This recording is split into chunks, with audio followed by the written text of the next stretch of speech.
ನಾನು ತನ್ಮಯ Goswami give academy ವತಿಯಿಂದ ನಿಮ್ಮ ಎದುರಿಗೆ ಉಪಸ್ಥಿತರಿದ್ದೇನೆ. ಇವತ್ತು ಜೂನ್ 29 ಸೋಮವಾರ, ನವಮಿ. ನವಮಿ ಒಂದು ಸಾಹಸ ಸಂಬಂಧಪಟ್ಟಂಥ ಕಾರ್ಯಗಳದ ದಿನ.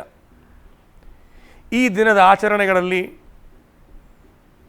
ನಾವು ಯಾವ ಥರದ ಒಂದು ಸಂಘರ್ಷ ಮಾಡುವಂಥದ್ದ ಸ್ಥಿತಿಯಲ್ಲಿ ಇರುವಾಗ ನಾವು ಸಂಘರ್ಷದಲ್ಲಿ ಗೆಲ್ಲಿಸಬಹುದು, ವಿಜಯಿಸಬಹುದು ಅಂತ ಆಚಾರ್ಯರು ಮುಹೂರ್ತ ಚಿಂತಾಮಣಿಗಳಲ್ಲಿ ಹೇಳಿದ್ದಾರೆ. ಈ ನವಮಿ ದಿನ ಅಂತಹ ಒಂದು ಸಂಘರ್ಷದಲ್ಲಿ ಗೆಲ್ಲುವಂಥದ್ದ ದಿನ ಸೋಮವಾರ ಬರ್ತಾ ಇದೆ. ನಿಜವಾಗಿ ಸೋಮವಾರ ನವಮಿ ತುಂಬ ಶುಭವಂತೆ ಮುಹೂರ್ತ ಚಿಂತಾಮಣಿಯಲ್ಲಿ ಆಚಾರ್ಯ ಹೇಳ್ತಾ ಇದ್ದಾರೆ. ದ್ವಿತೀಯ ಪಂಚಮಶ್ಚಂದ್ರೋ ನವಮಶ್ಚ ಶುಭಪ್ರದ ಶುಕ್ಲಪಕ್ಷೇ ವಿಶೇಷೋಯಂ. ಶುಕ್ಲಪಕ್ಷದ ಇವತ್ತದ ನವಮಿ ಶುಕ್ಲಪಕ್ಷದ ನವಮಿ, ಚಂದ್ರ ಅವಿವೃದ್ಧ ಹುಣ್ಣಿಮೆ ಕಡೆ ಹೋಗುವಂಥದ್ದ ಈ ಒಂದು ನವಮಿ. ಈ ನವಮಿ ಶುಕ್ಲಪಕ್ಷದ ನವಮಿ ಸೋಮವಾರ ಬಂದರೆ ನಮ್ಮ ಜೀವನದಲ್ಲಿ ನಮಗೆ ಎಲ್ಲವೂ ಥರದ ಶುಭ ಕಾರ್ಯ ಮಾಡಲಿಕ್ಕೆ ಸಾಧ್ಯವಾಗ್ತದಂತೆ. ಆದರೆ ಆಕಾಶದಲ್ಲಿ ಆಗುವಂಥದ್ದು ಚಂದ್ರದ ಒಂದು ಅದ್ಭುತವಾದ ವಿಷಯ ಹೇಳಿದರೆ, ಇವತ್ತು ಚಂದ್ರ ಇವತ್ತು 2 ನಕ್ಷತ್ರವನ್ನು ಜೊತೆಗೆ ತಗೊಂಡು ಹೋಗ್ತಾನೆ. ಬೆಳಿಗ್ಗೆದ ಅರ್ಧ ಸಮಯ ಒಳಗೆ ಹಸ್ತ ನಕ್ಷತ್ರ ಎದುರಿಗೆ ಚಂದ್ರ ಇರ್ತಾನೋ, ಅದಾದ ಮೇಲೆ ಚಿತ್ರ ನಕ್ಷತ್ರಕ್ಕೆ ಈ ಚಂದ್ರ ಬರ್ತಾನೆ. ಒಂದೇ ದಿನ ಒಳಗೆ 2 ನಕ್ಷತ್ರ ಎದುರಿಗೆ ಹೋಗುವಂಥದ್ದು ಇದು ಒಂದು ವಿಶೇಷ ಯೋಗ. ಚಂದ್ರಾತ್ ಶುಕ್ರನ ಸ್ಥಿತಿ ಸಹ ಬಹಳ ಒಳ್ಳೆಯ ಇದೆ. ನವಮದಲ್ಲಿ ಶುಕ್ರ ಇದೆ. ಭಾಗ್ಯ ವಿಷಯದಲ್ಲಿ ಎಲ್ಲರಿಗೂ ತುಂಬ ಭಾಗ್ಯಕಾರಕ. ಯಾರಿಗೂ ಭಾಗ್ಯ ಒಳ್ಳೆಯದಿಲ್ಲ ಅವರಿಗೂ ಸಹ ತುಂಬ ಒಳ್ಳೆ ಆಗ್ಬೋದಂತೆ ಇದು ಮುಹೂರ್ತ ಚಿಂತಾಮಣಿಯ ಆಚಾರ್ಯರು ಹೇಳಿದ ವಿಷಯ. ಯಾರಿಗೂ ಭಾಗ್ಯ ನಿಜವಾಗಿ ಅಷ್ಟು ಒಳ್ಳೆ ಇಲ್ಲದಿದ್ದರೂ ಸಹ ಅವರು ಪ್ರಯತ್ನ ಮಾಡಿದರೆ ಇವತ್ತು ದಿನ ಅವರಿಗೂ ಸಹ ಭಾಗ್ಯ ಸಿಗ್ತದೆ ಅಂತ ಮುಹೂರ್ತ ಚಿಂತಾಮಣಿಯಲ್ಲಿ ಆಚಾರ್ಯವರು ಹೇಳಿದ್ದಾರೆ. ಆದರೆ ಆರೋಗ್ಯ ವಿಷಯದಲ್ಲಿ ಈ ದಿನ ಅಷ್ಟು ಒಳ್ಳೆಯದಿಲ್ಲ. ನಿಮ್ಮ ಜಾಗ್ರತೆ, ನಿಮ್ಮ ಪ್ರಯತ್ನ ಬಹಳ ಬೇಕಾಗುವಂಥದ್ದ ವಿಷಯ.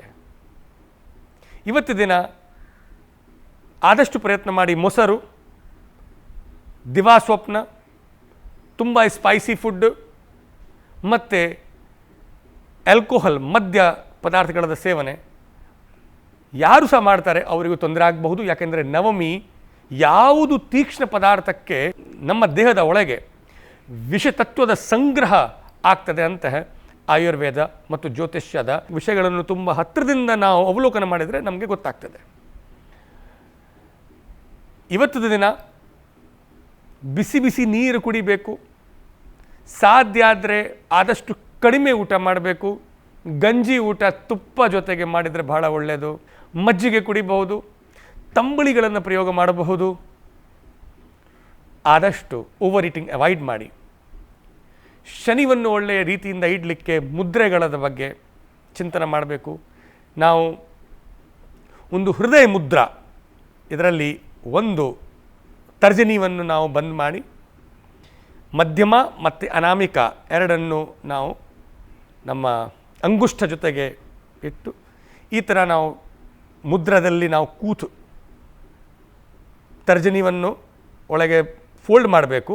ಮತ್ತು ಮಧ್ಯಮ ಮತ್ತು ಅನಾಮಿಕದ ಈ ರೀತಿಯಲ್ಲಿ ನೀವು ಧ್ಯಾನ ಮಾಡಿದರೆ ನಮ್ಮ ದೇಹದ ಒಳಗೆ ನ್ಯೂರೋ ಮಸ್ಕ್ಯುಲರ್ ಸಿಸ್ಟಮ್ ತುಂಬ ಚೆನ್ನಾಗಿ ಆಗ್ತದೆ.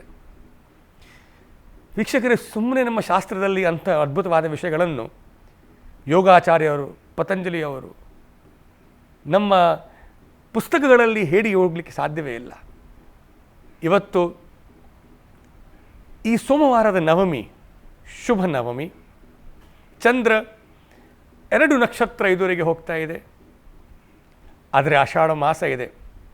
ನಮ್ಮ ದೇಹ ಒಳಗದ ಅಗ್ನಿಬಲ ಕಡಿಮೆ ಇದ್ದದರಿಂದಾಗಿ ನಿಮ್ಮ ಅಡಿಗೆ ಕೋಣೆಯಲ್ಲಿ ಓಮ ಇದೆ, ಜೀರಿಗೆ ಇದೆ ಮತ್ತು ಕೊತ್ತಂಬರಿ ಸೊಪ್ಪು. ಇದನ್ನು ನೀವು ನೀರಲ್ಲಿ ಹಾಕಿ ಕುದಿಸಿ ಆದಷ್ಟು ಜಾಸ್ತಿ ಕುಡಿಬೇಕು. ಇವತ್ತು ಸಹ ಕೇರಳದಲ್ಲಿ ನೀರಲ್ಲಿ ಜೀರಿಗೆ ಮತ್ತು ಕೊತ್ತಂಬರಿ ಬೀಜವನ್ನು ಹಾಕಿ ಕುಡಿಯುವಂಥದ್ದು ಇವತ್ತು ಸಹ ಅಲ್ಲಿ ಸಂಪ್ರದಾಯ ನಡೀತಾ ಇದೆ.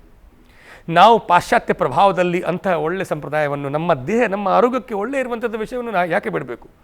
ಈ ಬರುವಂಥದ್ದು ಚಾತುರ್ಮಾಸದಲ್ಲಿ ಸಹ ಜೀರಿಗೆ ಮತ್ತು ಕೊತ್ತಂಬರಿ ಬೀಜದ ಪುಡಿದ ಕಷಾಯ ಕುಡಿದರೆ ನಿಮ್ಮ ದೇಹ ಒಳಗೆ ದೋಷ ಅಗ್ನಿಬಲ ಒಳ್ಳೆ ಇರ್ತದೆ, ದೋಷ ಅಸಾಮ್ಯತ್ವ ಬರುವುದಿಲ್ಲ, ದೇಹದ ಒಳಗೆ ಶಕ್ತಿ ಇರ್ತದೆ.